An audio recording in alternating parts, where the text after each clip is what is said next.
my name is Sarah Courtney, and today I'll be comparing home gardens in Sri Lanka to urban gardens in India. So I want you to imagine that you are super hungry and there's no food at your house. You might decide to get into your car to go pick up items from your local grocery store. In total, the trip might take you at least a half an hour. But today I'll be highlighting an alternative solution to when you get hungry. A solution in which you could walk a few steps outside to your backyard and find yourself a healthy, homegrown snack within minutes. First, let's begin by talking about home gardens in Sri Lanka. To start off, Sri Lanka is a small country located in the Indian Ocean and just southeast of India. As you can see in the breakdown of land use, in Sri Lanka, home gardens make up 15% of their land, which is a pretty big deal. Sri Lanka is a very rural country with 81% of the population living in rural areas.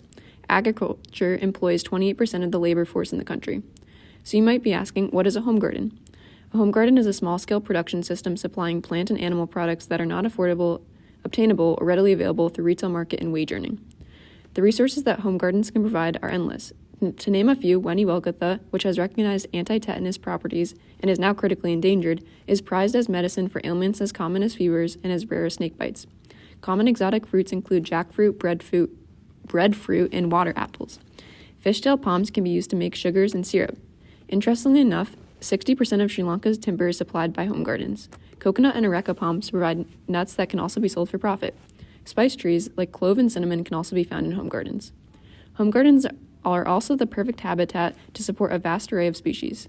The purple-faced langur is actually an endangered species that are commonly found in the trees of Sri Lankan home gardens. Villagers might put out rice, which attracts a lot of birds like the Ceylon frogmouth. Pollination is encouraged in home gardens, so you'll often find insects like bees helping to encourage flower growth. Currently in Sri Lanka, urbanization and deforestation are a threat to the sustainability of home gardens. Deforestation has decreased its original forest area by half since 1956. Historically speaking, home gardens have been a long tradition of Sri Lanka, so to help ensure they continue, groups like the Ministry of Agriculture aim to create 500,000 additional home gardens throughout Sri Lanka. Additionally, Sri Lanka is currently facing its worst economic crisis since it gained independence in the 1940s. Government officials and advocacy groups have offered seeds, saplings, garden startup funding, and horticulture lessons in hopes to decrease the widespread hunger. The government even gave public sector workers Fridays off to tend to their crops to help mitigate food shortage issues. Now we will talk about urban farming in India. India is located very close to Sri Lanka, as you can see, and its coast borders the Indian Ocean. India is currently the most populated country in the world with 1.4 billion people. As a result, they have very densely populated cities. An urban garden is a garden located within an urban area. These gardens can be found in a variety of settings, from small balconies and window boxes to larger community gardens and public green spaces. Vegetables like peas and cucumbers can be found in urban gardens and are frequently used in common Indian dishes. Urban gardens attract many insects which help to eat off smaller pests like mosquitoes. Similarly to Sri Lankan home gardens, pollinators are welcomed as they help to increase flower production. Urban gardens also attract birds like the bioweaver bird.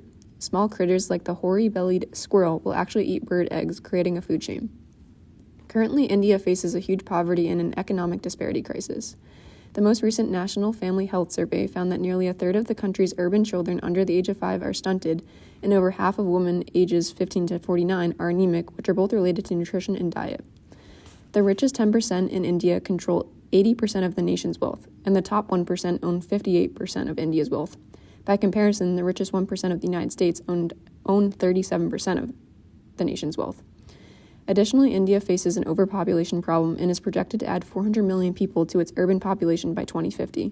Because of this, India is looking into developing farming technology, such as vertical farming and closed-loop aquaponic systems. Smartphone technology can also be used to help teach people farming skills. Garden City Farmers Group promotes rooftop gardening by holding training sessions, running a quarterly fair, and running a Facebook group for its members to share gardening tips. Farmazen is a mobile-based platform that allows users to rent 600 square feet of farmland. Users can visit the farm anytime to grow and harvest chemical-free produce. Now let's compare and contrast home gardens in Sri Lanka to urban gardens in India. So what is similar? This wheel shows the endless benefits that both home gardens and urban gardens share in common. To highlight just one, these gardens help to connect people with nature, which can be very stress and anxiety reducing. What is different? The population density and urbanization differences of the two countries poses different and unique challenges when considering the sustainability of these gardens. So you might be asking, why is this significant to you? It's important to learn about solutions to this global concern of overpopulation. While it's certainly not the only solution, urban farming and home gardening is one way to help. Additionally, urban and home gardens are incredibly beneficial for the environment in helping to mitigate climate change. These gardens can act as carbon sinks by increasing carbon sequestration. With increased natural disasters and economic collapses, these gardens can be relied upon for food and resources instead of relying on the government. So next time you are driving to the grocery store to pick up your $6 container of strawberries, think about the possibility of growing your own home garden, where you could create your very own backyard grocery store. Thank you so much for listening.